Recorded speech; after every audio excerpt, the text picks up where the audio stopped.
Hi student, मैं सलारसा Khan, class 11 semester 2 Hindi पहला chapter सखी वे मुझसे कहकर जाते, लेखक मैथिली शरण गुप्त। तो आज मैं हिंदी का फर्स्ट चैप्टर में स्टार्ट करने वाला हूँ वीडियो। इससे पहले मैंने पॉलिटिकल और हिस्ट्री का वीडियोस जो है मैंने डाउनलोड कर दिया है, और उसको जल्द से जल्द आप लोग नोट डाउन कर लें और या उसको अच्छे से तैयारी कर लें। तो इस बार जो एग्ज़ाम होने के लिए होने वाला है, सबसे इम्पोर्टेंट क्वेश्चन का आंसर सब है। तो आज मैं पढ़ता हूँ सखी वे मुझसे कहकर जाते, जिसने मैथिली शरण गुप्त जी ने लिखा है। इस चैप्टर को क्वेश्चन आंसर करने से पहले आपसे बोलना है कि इस सब्जेक्ट में से किसी भी सब्जेक्ट 11 का सेमेस्टर 1 से या सेमेस्टर 2 या सेमेस्टर 3 किसी भी सब्जेक्ट का अगर PDF चाहिए तो मेरे इस कॉन्टेक्ट नंबर पर मुझे कॉल करें या SMS करें या मेरा इस वीडियो को देख करके सब्सक्राइब भी कर दें और लाइक भी करें, क्योंकि इसे बनाने में बहुत ज़्यादा मेहनत भी लगता है, इसलिए आप लोग का नोट्स जो है पूरा कंप्लीट भी हो जा रहा है। तो इसमें पहले का है सखी वे मुझसे कहकर जाते हैं, मैथिली शरण गुप्त पार्ट 1 सेमेस्टर 2 है। तो इसमें क्या है दिया है, सखी वे मुझसे कहकर जाते, कह तो क्या मुझको वे अपनी पथ बाधा ही पाते, मुझको बहुत उन्होंने माना, फिर भी क्या पूरा पहचाना, मैंने मुख्य उसी को जाना जो वे मन में लाते, सखी वे मुझसे कहकर जाते, स्वयं सुसज्जित करके क्षण में प्रियतम को प्राणों के पन में, हमी भेज देती है रण में छात्र धर्म के नाते, सुखी वे मुझसे कहकर जाते, हुआ न यह भी भाग्य अभाग्य,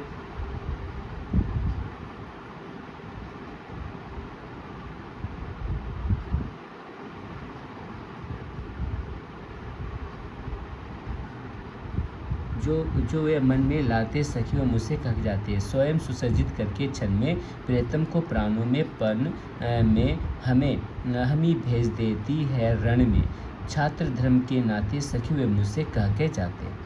तो नेक्स्ट है इसमें, हुआ ना यह भी भाग्य अभाग्य, किस पर विफल गर्व अब जागा, जिसने अपनाया था त्यागा, रहे स्मरण ही आते, सुखी वे मुझसे कहकर जाते, नयन उन्हें है निष्ठुर कहते, पर इनसे जो आंसू बहते, सदैव हृदय वे कैसे सहते, गए तरस ही खाते, सखी वे मुझसे कहकर जाते, जाए सिद्धि पावे वे सुख से, दुखी न हो इस जन के दुख से,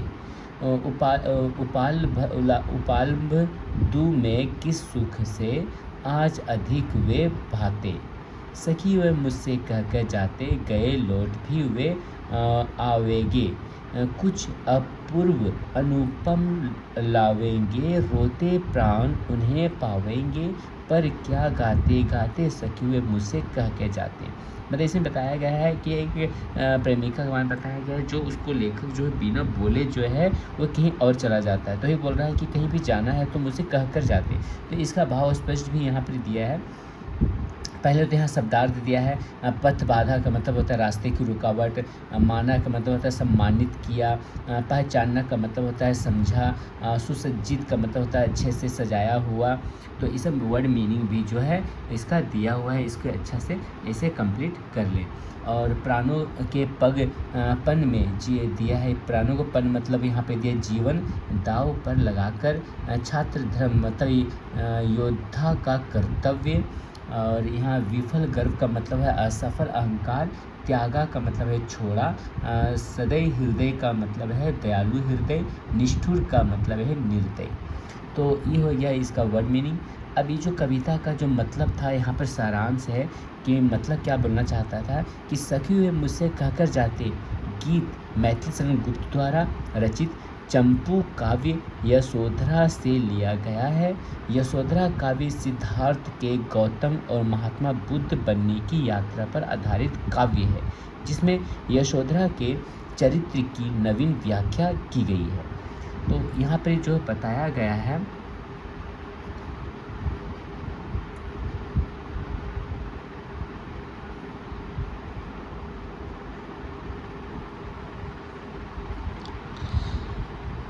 व्याख्या की गई है।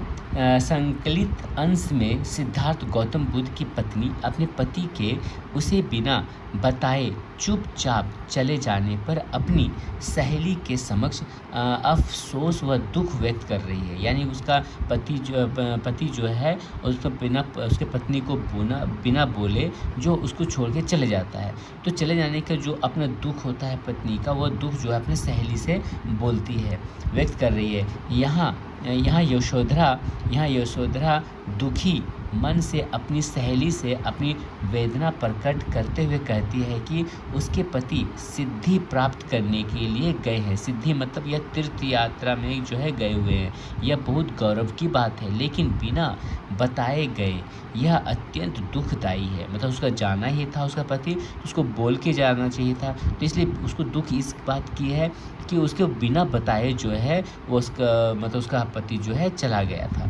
यदि वे बताकर जाते तो क्या यशोधरा उनके मार्ग की बाधा बनती, अर्थात वो बाधा नहीं बनती। मतलब बोलना चाहते हैं कि मैं उसको बाधा नहीं डालती, वो जाता तो अच्छा तरह से बोल के जाता। आगे यशोधरा कहती है कि गौतम ने उनको माना बहुत, लेकिन पहचान नहीं पाए। वह खुश होकर वही करती है जो एक बार उनके पति के मन में आ जाता है। वह पुनः अफसोस करती है कि वे बताकर नहीं गए। वही बात उसको जो है बुरा लगता है। यशोधरा अपनी सखी को अपने क्षत्रियानी के धर्म पर परिचय देते कहती है कि आवश्यकता पड़ने पर वह अपने पति को प्राणों की बाजी लगाने हेतु स्वयं सुसज्जित कर रणभूमि में भेज देती।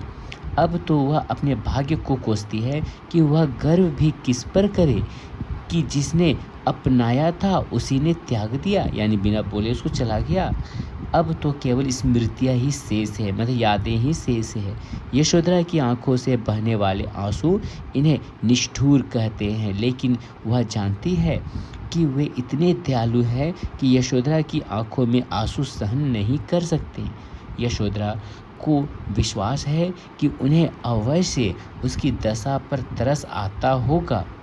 मतलब उसके पति को इतने दुखों के बावजूद वह अपने पति के प्रति सद्भावना से भरी है। वह कामना करती है कि वे सुख पूर्वक उन सिद्धियों को प्राप्त करे, यानी सुख पूर्वक जो जिसकी प्राप्ति के लिए वह गया है उसको वह प्राप्त करे, जिनके लिए उन्होंने गृह त्याग किया है, यानी घर को छोड़ के चला गया था। और यह भी चाहती है कि उस साधारण मनुष्य के दुख से वे दुखी ना हो। यशोधरा आज उनको उल्हाना भी नहीं देना चाहती, क्योंकि अपने दिव्य गुणों के कारण वे उसे और अधिक भाने लगे हैं। आशावादी स्वर में यशोधरा अपनी सखी से कहती है कि वे गए हैं तो लौटेंगे भी, और साथ में कुछ असाधारण उपलब्धियां लेकर लौटेंगे। सवाल यही है कि क्या यशोधरा तब तक अपने प्राणों को विसर्जित होने से रोक पाएगी, अथवा रोते रहते वह उनके स्वागत में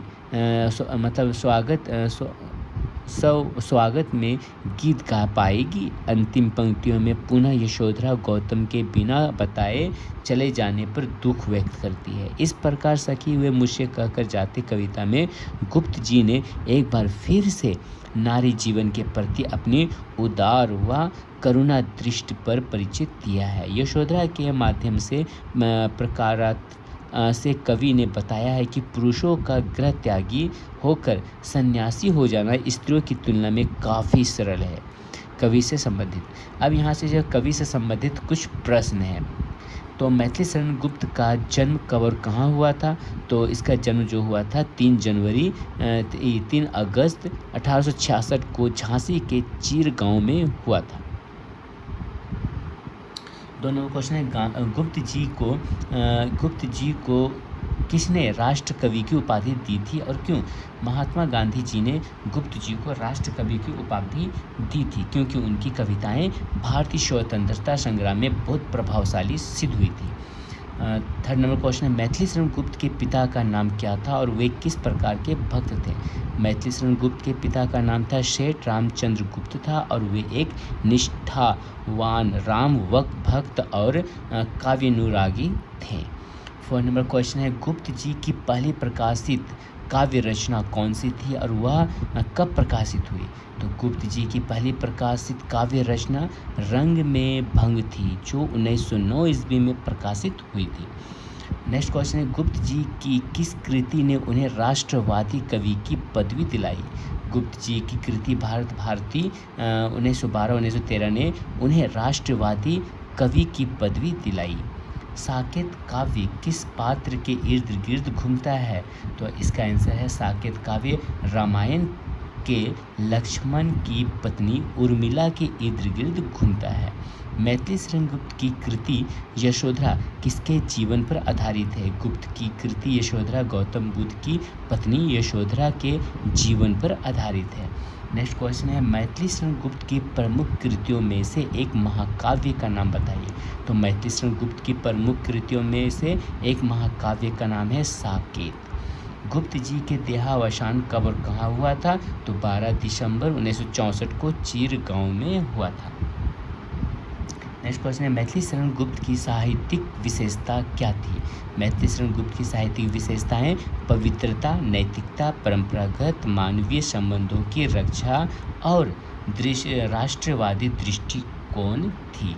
अब यहाँ से है शॉर्ट टाइप क्वेश्चन जो है, सखी वे मुझसे कहकर जाते कविता किस रचना से संकेतित है? तो किस यशोधरा से संकेतित है। यशोधरा किस बात का अफसोस करती है? यशोधरा अफसोस करती है कि उनके पति सिद्धार्थ जो है बिना बताए घर से चले गए। तो ये बात जो है उसकी पत्नी को यशोधरा को बहुत ही दुख है। यशोधरा अपनी सखी से क्या कहती है? यशोधरा अपनी सखी से कहती है कि यदि सिद्धार्थ उन्हें बता कर जाते तो वह उनके मार्ग की बाधा नहीं बनती। फोर्थ नंबर क्वेश्चन, यशोधरा को किस बात पर गर्व और किस बात पर दुख है? यशोधरा को इस बात का गर्व है कि उनके पति सिद्धि प्राप्त करने गए हैं, लेकिन बिना बताए जाने का उन्हें दुख है। यशोधरा किस धर्म का पालन करती है और इसका क्या उदाहरण देती है? यशोधरा क्षत्राणी धर्म का पालन करती है और कहती है कि आवश्यकता पड़ने पर वह अपने पति को रणभूमि में भेजने हेतु सुसज्जित कर देती है। 6 नंबर क्वेश्चन है, यशोधरा के अनुसार सिद्धार्थ ने उन्हें अपनाया फिर भी क्यों दुखी है? यशोधरा दुखी है क्योंकि सिद्धार्थ ने उन्हें बिना बताए त्याग दिया, जिससे उन्हें केवल स्मृतियाँ ही शेष रह गई है, मतलब यादें ही शेष रह गई है। यशोधरा अपने आंसुओं को किस तरह देखती है? यशोधरा अपने आंसुओं को निष्ठुर कहती है, लेकिन मानती है कि सिद्धार्थ इतने दयालु है कि उनके आंसू देख नहीं सकते। 8 नंबर क्वेश्चन है कि यशोधरा के पति किस उद्देश्य से घर छोड़कर गए थे? यशोधरा के पति सिद्धार्थ सिद्धि प्राप्त करने के उद्देश्य से घर छोड़कर गए थे। यशोधरा के मन में सिद्धार्थ के प्रति क्या भावना है? भले ही वह दुखी है, यशोधरा के मन में अपने पति सिद्धार्थ के प्रति सद्भावना और आदर की भावना है, भले ही वह दुखी है। नेक्स्ट क्वेश्चन है, कविता के अंत में यशोधरा का कौन सा आशावादी विचार व्यक्त होता है? तो यशोधरा आशा व्यक्त करती है कि सिद्धार्थ लौटेंगे और उनके साथ असाधारण उपलब्धियां भी लाएंगे। अब यहाँ से है लॉन्ग टाइप क्वेश्चन जो है यहाँ पे दिया है, यशोधरा की वेदना और उनके भावात्मक संघर्ष का वर्णन करते हुए बताइए कि उन्होंने अपने पति के साथ बिना बताए जाने को किस प्रकार से व्यक्त किया है। बिना बताए जाने से किस बात पर व्यक्त किया है। यशोधरा अपनी सखी से अपनी वेदना व्यक्त करते हुए बताती है कि उनके पति सिद्धार्थ बिना बताए गए, जिससे वह बहुत दुखी है। यशोधरा को इस बात का गर्व है कि उनके पति सिद्धि प्राप्त करने के लिए गए हैं, लेकिन बिना बताए जाने से उनके दिल में दुख और निराशा है।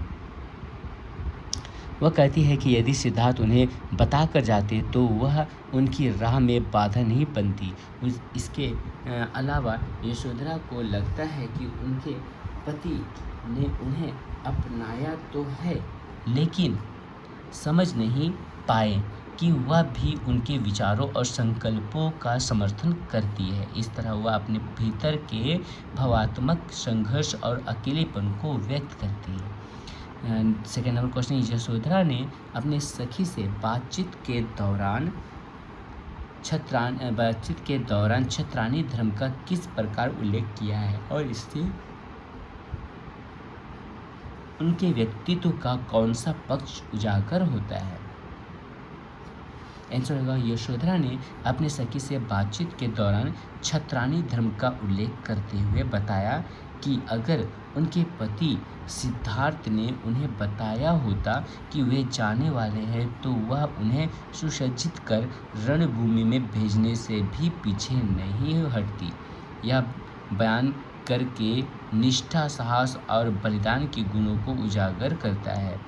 यशोधरा का एक वीर छत्रानी की तरह सोचती है कि अपने धर्म का पालन करने के लिए मानसिक रूप से तैयार है। इससे स्पष्ट होता है कि वह केवल एक संवेदनशील स्त्री नहीं है बल्कि अपने पति के उद्देश्य को समझने और उनका साथ देने वाली दृढ़ नारी भी है। नेक्स्ट क्वेश्चन है, यशोधरा का गौतम के बिना बताए जाने पर प्रतिक्रिया देना भारतीय संस्कृति के पारंपरिक मानसिकता का प्रतीक होता है। कैसे प्रतीक होता है? कैसे? यशोधरा की प्रतिक्रिया भारतीय स्त्री की परंपराएं, मानसिकता और को दर्शाती है, जहां एक नारी अपने पति के प्रति निष्ठावान होती है और उनका हर निर्णय संघर्ष स्वीकार करती है। यशोधरा गौतम के निर्णय का सम्मान करती है लेकिन उनके बिना बताए चले जाने से दुखी है। यह स्थिति भारतीय समाज में स्त्री के उस स्थान को उजागर करती है जहां वह अपने पति के फैसलों में भागीदार बनना चाहती है, लेकिन सामाजिक परंपराएं उसे अक्सर इससे वंचित रखती है। यशोधरा की उदासी और संपर्क इस अवधि मानसिकता का प्रतीक है कि नारी को अपने पति के हर कृत्य का सम्मान करना चाहिए, भले ही उसे उसकी जानकारी ना दी जाए। 4 नंबर क्वेश्चन है, यशोधरा के व्यक्तित्व में त्याग और साहस की भावना किस प्रकार प्रकट होती है? उनके इन गुणों का विस्तृत विश्लेषण कीजिए। यशोधरा के व्यक्तित्व में त्याग और साहस की भावना स्पष्ट रूप से दिखाई देती है।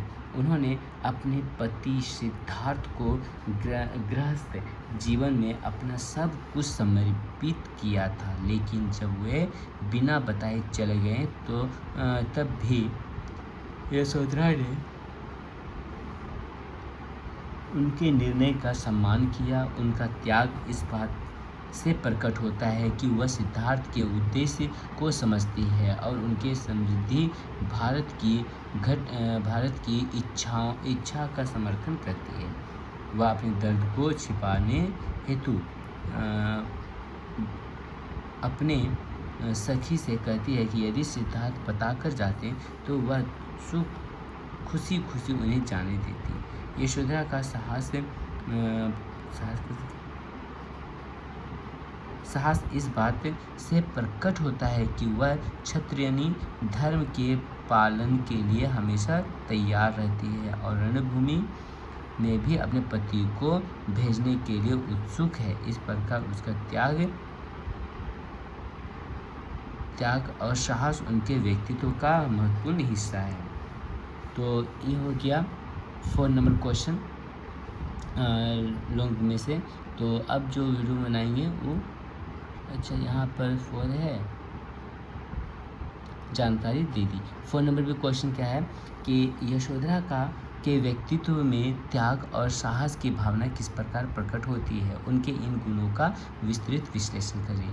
यशोधरा के व्यक्तित्व में त्याग और साहस की भावना स्पष्ट रूप से दिखाई देती है। उन्हें अपने पति सिद्धार्थ को गृहस्थ जीवन में अपना ही सब कुछ समर्पित किया था, लेकिन जब वे बिना बताए चले गए तब भी यशोधरा ने अब उनके निर्णय का सम्मान किया। उनका त्याग इस बात से प्रकट होता है कि वह सिद्धार्थ के उद्देश्य को समझती है और उनके सिद्धि प्राप्त करने की इच्छा का समर्थन करती है। वह अपने दर्द को छिपाते हुए अपने रससखी से कहती है कि यदि सिद्धार्थ बता कर जाते तो वह खुशी खुशी उन्हें जाने देती। यशोधरा का साहस इस बात से प्रकट होता है कि वह क्षत्रानी धर्म के पालन के लिए हमेशा तैयार रहती है और रणभूमि में भी अपने पति को भेजने के लिए उत्सुक है। इस प्रकार उनका त्याग और साहस उनके व्यक्तित्व का महत्वपूर्ण हिस्सा है।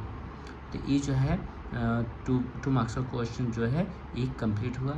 अब नेक्स्ट वीडियो जो आएंगे हम लोग लॉन्ग क्वेश्चन मतलब 5 के बाद लॉन्ग क्वेश्चन में आएंगे। तो 5 नंबर क्वेश्चन है, मैथिलीशरण गुप्त ने सखी व मुझसे कहकर जाते कविता में नारी जीवन की कौन कौन सी समस्याएं और भावनाओं का उजागर किया है। तो ये 5 नंबर क्वेश्चन है। अब जो है लॉन्ग क्वेश्चन जो है यहाँ पे लॉन्ग क्वेश्चन का है ये कि सखी व मुझसे कहकर जाते कह तो क्या मुझको वे अपने पथ बाधा ही पाते। इस पंक्ति का आधार पर यशोधरा ने मनोभावों को स्पष्ट कीजिए, है ना। तो इसका भाव स्पष्ट करें तो ये आंसर हो गया। जल्दी से स्क्रीनशॉट कर लें। सेकेंड नंबर क्वेश्चन ये वाला है, इसका आंसर जो है ये वाला।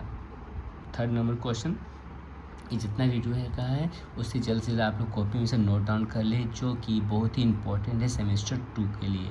इसलिए इसको उतारने में लापरवाही नहीं, जितना जल्दी नोट्स हो जाएगा उतना जल्दी ही बहुत ही अच्छा है याद करने में। कुछ महीने में सारा नोट्स कंप्लीट हो जाएगा तो क्या होगा, सिर्फ रिवीजन चलेगा। रिवीजन के अनुसार जो है जो भी दिक्कत है वो पूरा कंप्लीट हो जाएगा। तो ये जो 5 नंबर क्वेश्चन जो है सखी व मुझसे कहकर जाते ये कंप्लीट हो गया ये चैप्टर। तो इस चैप्टर को अच्छा से नोट डाउन कर लें, या कुछ दिक्कत होगा तो उसे पूछें, ठीक। तो ये फर्स्ट चैप्टर हिंदी का जो है अच्छा से कंप्लीट हो गया। तो आज के लिए यहीं पर